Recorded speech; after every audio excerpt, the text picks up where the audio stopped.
Your potential is a need, and if you ignore it right now, you will have to pay for the rest of your life. And at some point, you'll look back at your life and be like, oh shit, I wasted all of my potential, even after realizing it. So if you have clicked on this video, you are potentially looking for your potential or are potentially worried about not utilizing your potential. Either way, I hope that this video gives you some clarity and is helpful in what you're looking for. You see, potential is not a cute idea. It is a biological and a spiritual need. It is not something that we would think of being woo woo or out of the box. It is something that we all have.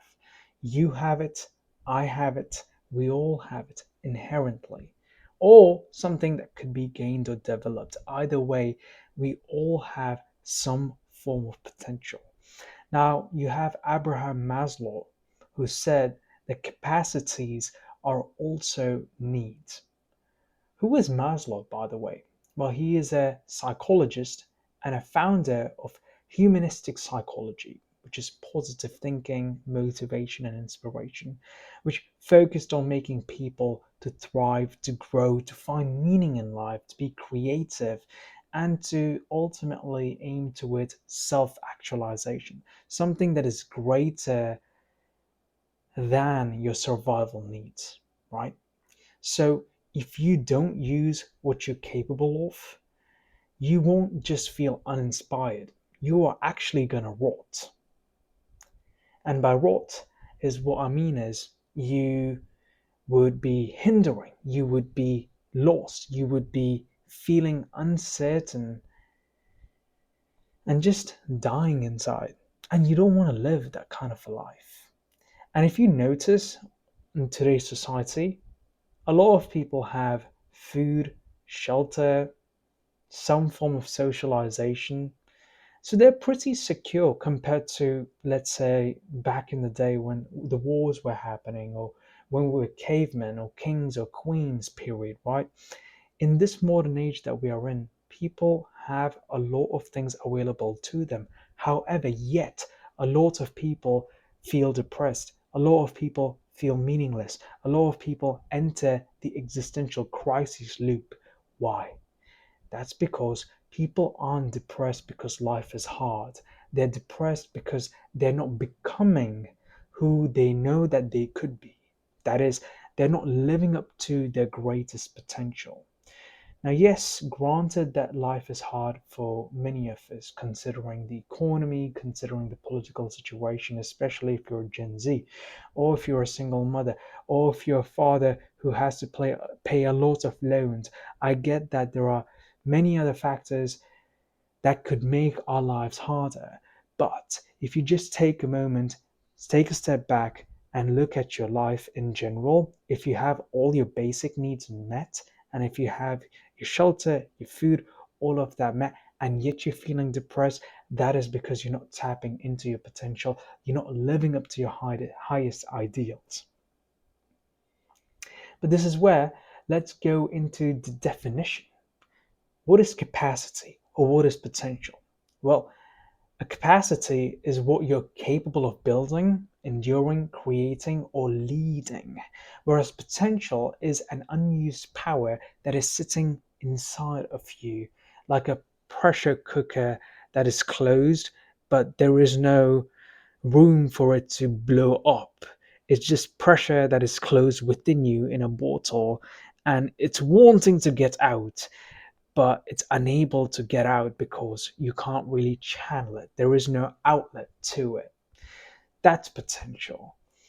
Now, for example, if you have an urge of creating something or doing something or moving your body or working out, rather than doing that, if you suppress that urge, you might gravitate towards porn or smoking a cigarette or weed or scrolling through social media or junk food, or maybe just binge watching just that one more self-help video that can help you drain out your energy without actually channeling it for proper usage.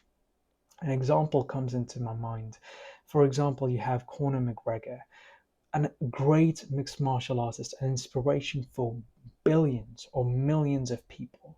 What happened to him back in 2020 or back in 2021, right after his fight with Dustin Poirier?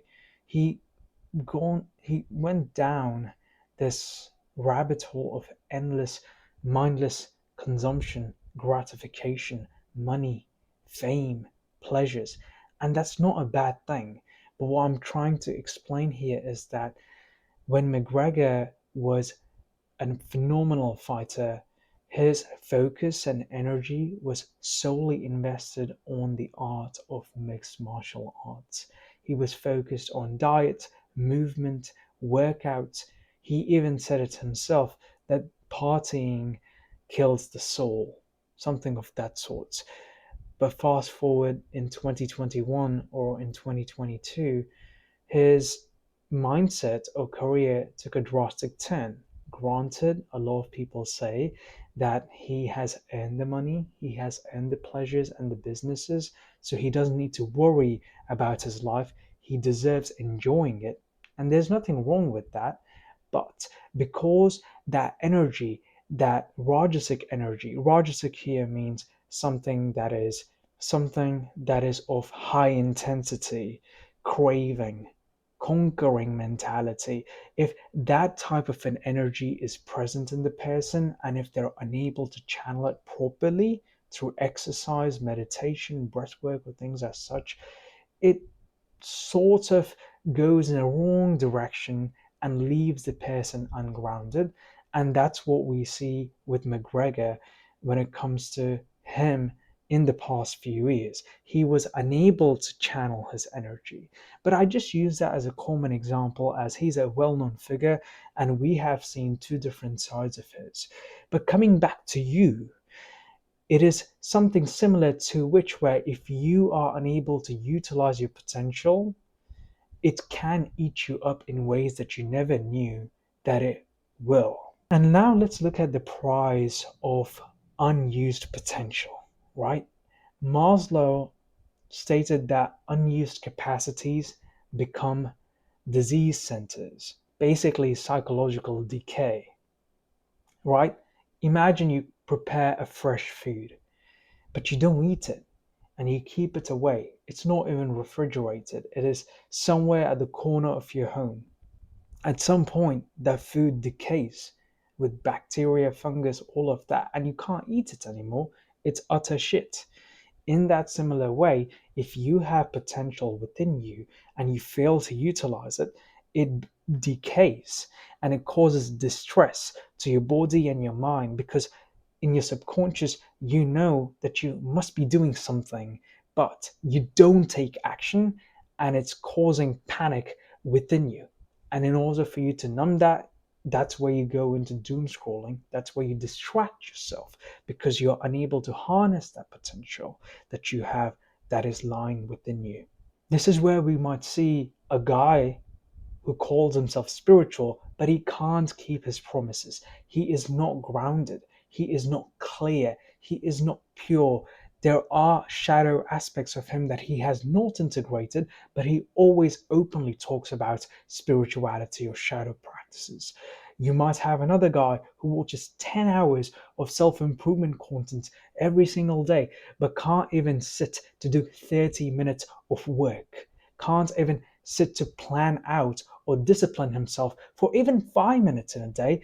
Instead, he binge watches mindlessly the self improvement content. Or you might have a guy who critiques everyone online on Reddit behind the keyboard warrior right behind the screens, but he's not building anything for himself. He's only critiquing other people. And my personal example, my laziness with my video creation today. I was supposed to make this video about 5 hours ago, but I chose not to because I was binge watching on social media. I was scrolling through Instagram, looking at Sneeko's live stream clips or iShow Speed's live stream clips. What point would that be helpful for me, right? My potential and my creativity to create the videos and contents was wasted on doom scrolling. So in that similar way, you might be doom scrolling. You might be the one who is critiquing people through their Instagram or your Reddit or the YouTube. You might be the person who is watching endless self improvement videos, not taking a single action whatsoever. So, introspect with that, sit with it, and see how you are leaking your energy without harnessing that very energy to unleash your creative potential. And now there is a pyramid that I want to talk about. I'm sure all of us have heard about this. You definitely must have heard about this if you are around 20 or 25 years of age. We have something called the Maslow's pyramid. That is the hierarchy of needs. It will be somewhere on this video that you can see right now in front of your screen as I'm speaking, so that you have some reference to. So you have self-actualization, which is the topmost layer of the pyramid, but it's not actually the final boss. We think that, okay, if you check each and every stage and get to self actualization, that it's game over. It doesn't play out like that necessarily. You see, the pyramid has 5 levels. You have the psychological needs, so that is the food, water, sleep, shelter. Then you have the safety needs, that is to have some sense of security or stability, health and resources are met.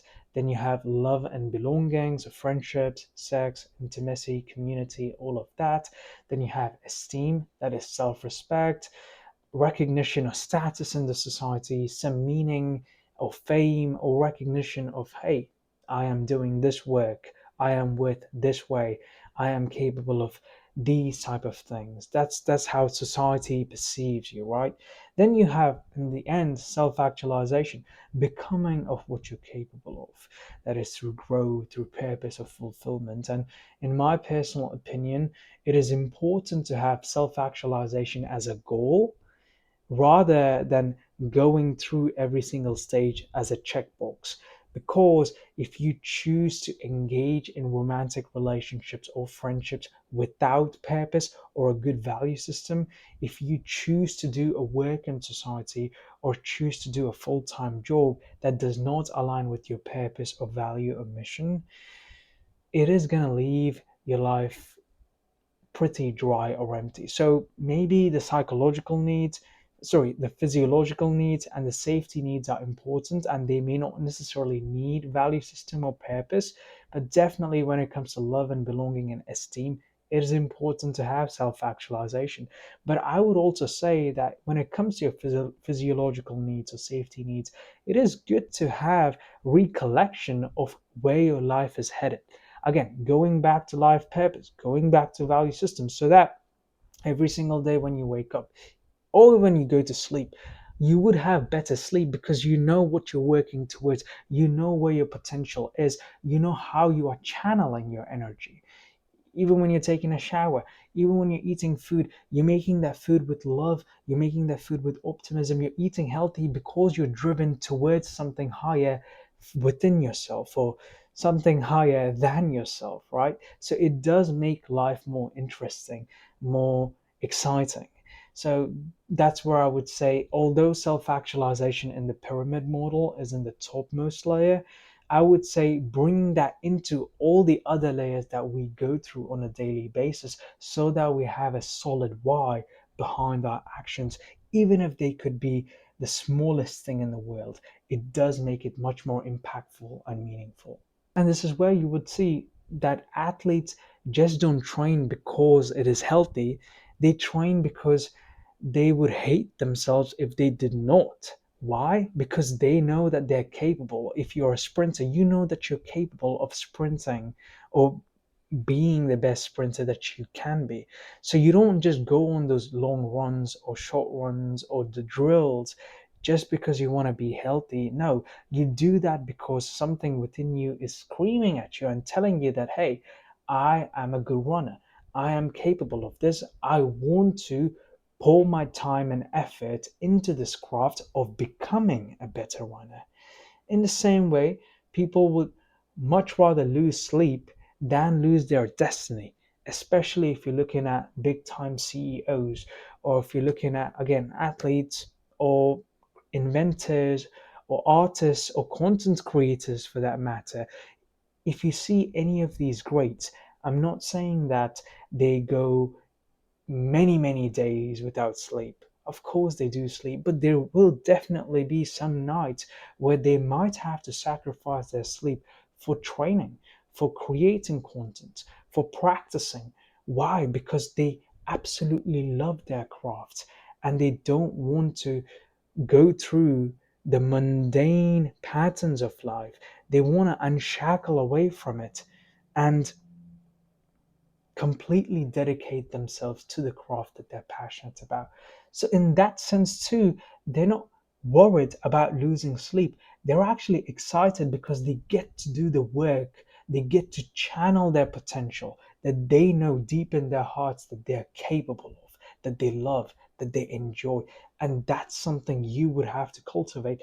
Otherwise, you would be missing out on your life. Think about it in a funny example. Let's say you meet a girl for the first time and the hormones are all over the place, and you are at her house and you both are having a great time. And you're technically supposed to sleep because it's your bedtime at 11 p.m. But guess what? You decide to stay longer with her and spend more time and talk to her, and time passes by 3 a.m. Why? Because you were in that zone of excitement, of connection, of beauty, right? Not saying that you have to channel your passions and energy into the opposite sex as whoever you're attracted to. Don't take it that way. Look at it in terms of what if you had the same intensity and zest towards your potential and creativity.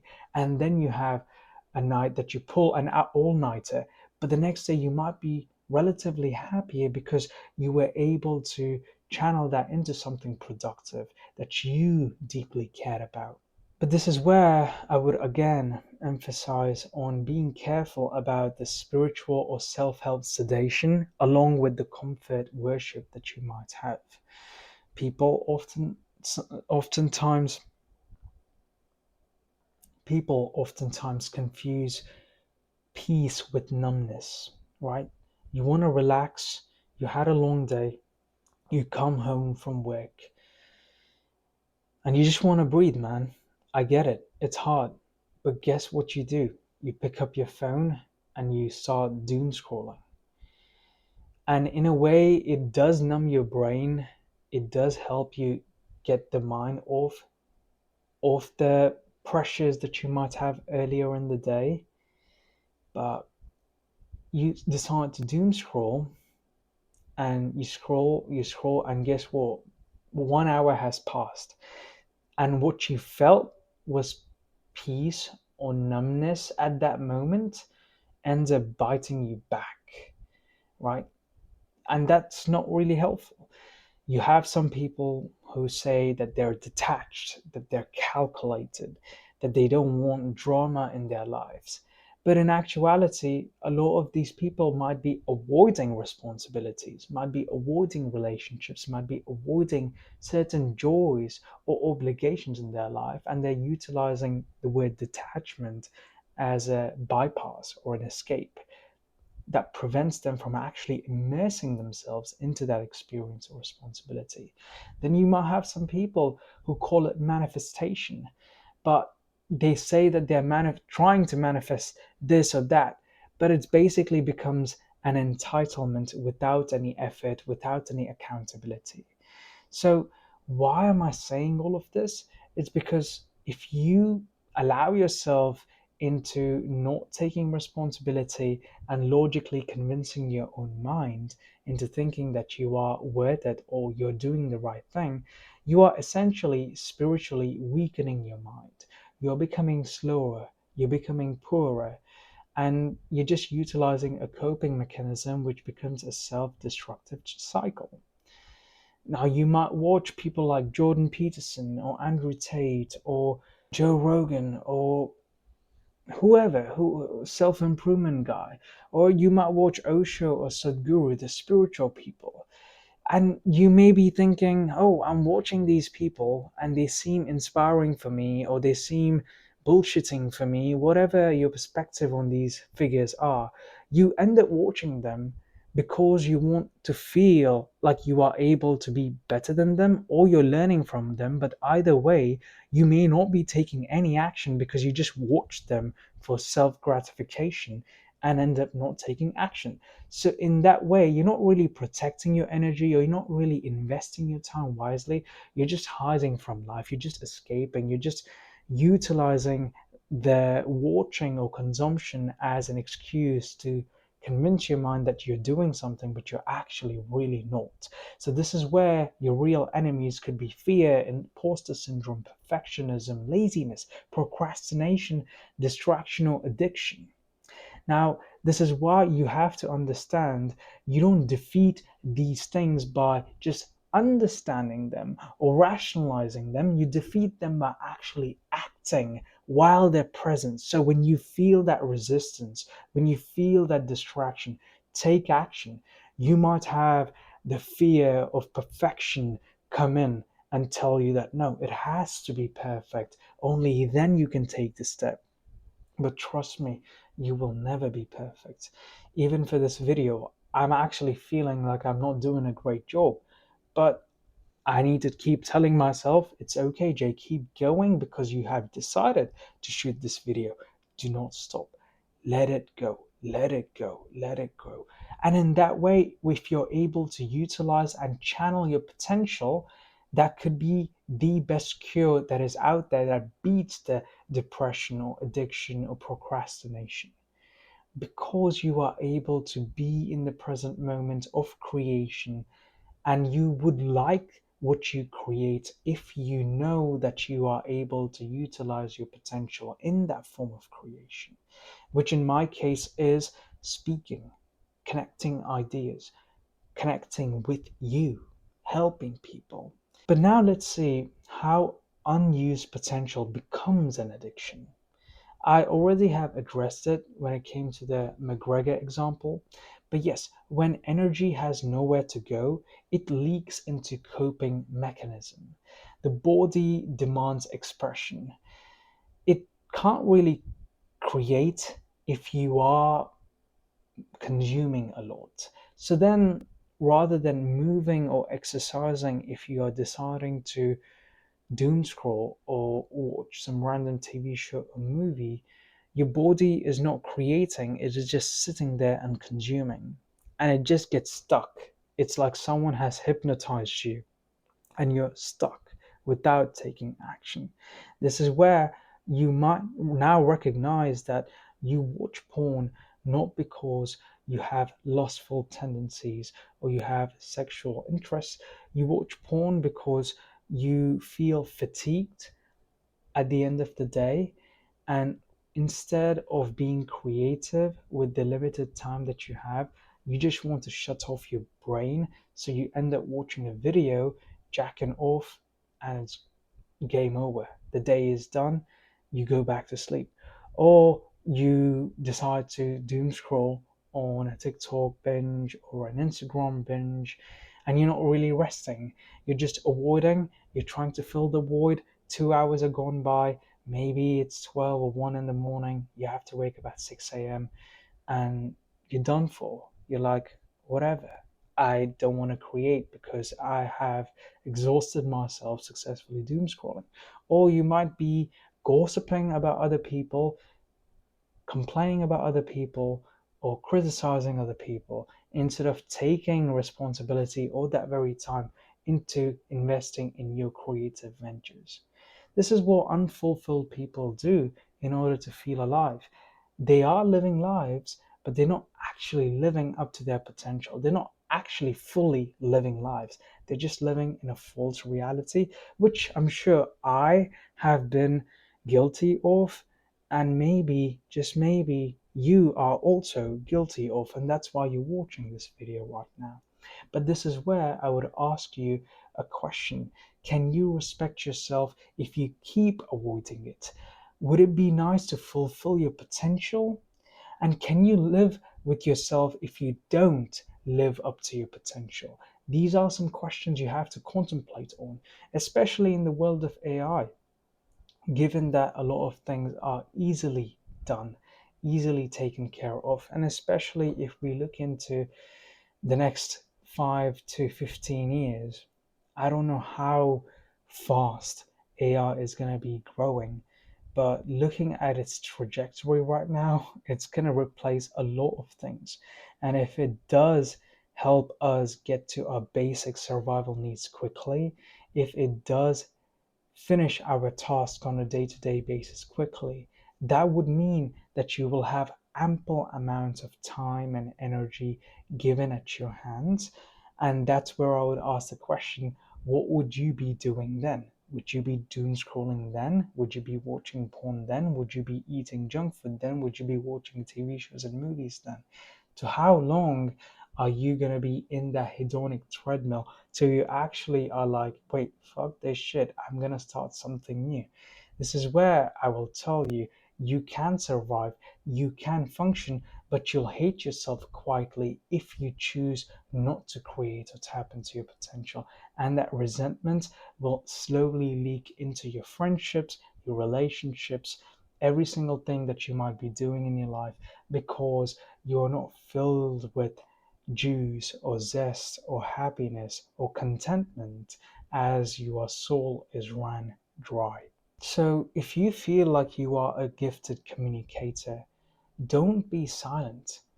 Try to speak, try to go to Toastmasters, try to write on social media or shoot videos. Because if you don't harness your creative potential as a communicator or a speaker, and if you choose to be silent or repress your ideas, it is going to leave you stagnant in life. If you feel like you're a natural leader, and if you're unable to lead, if you're unable to create a community or do something that enables you to lead people or inspire people, you slowly become angry and you slowly start to uninspire people because you feel that you're unable to inspire them. It's quite paradoxical there. And if you feel like you're a strong man or a woman, and if you are unable to work out or channel that energy into something that helps you slow down the mind and focus more on strengthening the body, it would definitely go into a self-destructive method, just like Conor McGregor, if you're unable to channel that creative energy that you might potentially have. So the solution here is, try to identify what you are good at or what you think that your potential could be in, whether it is speaking, whether if it is exercising, writing, leadership, building something, healing, or helping people with discipline or creativity. If you're creative per se, if you're an artist, if you like to draw, if you like to sing, if you like to play, if you like to create videos, whatever it is, try to choose that task and channel your energies into that. So let's say that you're a creative artist and you decide to create paintings. Now, you know that your potential is in paintings, then you have to investigate, what are you passionate about within that realm of painting. So you might be someone who cares about the world or the environment. Your paintings could be in relation with protecting the earth, serving humanity, protecting the ocean or the wildlife. You could channel it that way and create a page or build a brand and do something in that way that can help you feel like you actually care about something that is higher than yourself and you are working towards that. And when it comes to your friendships or relationships or your job, you are much more content and more passionate as an individual because you have a creative outlet. And I just use that as an example, but it could vary depending upon who you are. And it is subjective, of course. So whether if it is 30 minutes of building something in a day, or 10 minutes of writing in a day, of 3 workouts a week, or maybe 1 goal per week, or 1 hour of focused work per day, whatever the case is, build a structure, plan it out, and channel your creativity and energy into that. So then it would definitely come to a point where you know, or you tell yourself that I use my gifts, I keep my promises, I move even when I feel any form of laziness or lethargy, whatever creeps in to my mind. when it comes to something that does not serve me or my purpose, I will not give into it. I will pivot and I'll make the choice of moving forward in the direction of my potential, of my creativity, of my purpose and my passion, of my higher self. Tell that to yourself every single time that you feel you're being distracted by the outside world or by your own mind. And this is where the classic line of discipline is spiritual, spirituality is discipline comes into play, because then you begin respecting yourself, recognizing your true value, aiming for something virtuous. And that's where you would look back at some point of time in your life and be like, wow, I did it. I conquered. And that's all there is to it. The secret sauce of life, isn't it? So your potential is not a hobby, it is a need. It is not a to-do list sort of a thing. It is something that continuously flows in one's life. It's a never-ending thing. But that's the beauty of it, because it's never ending, regardless of the circumstances that you might find yourself in. It helps you move ahead. It gives you a strong meaning. But if you neglect it, it is going to haunt you. If you neglect it, you are going to feel suppressed. You are going to feel like you are in a rut, and that will not help you. If you use it, your whole nervous system will thank you. Your body will thank you. Your soul will thank you. Your mind will thank you. So stop asking for motivation and start demanding integrity or creative ideas within yourself that is fueled by the ideals of creative potential. I hope this video made sense. If you liked it, please leave a like. Please do subscribe if you enjoy the content, and you'll see me in my next podcast real soon.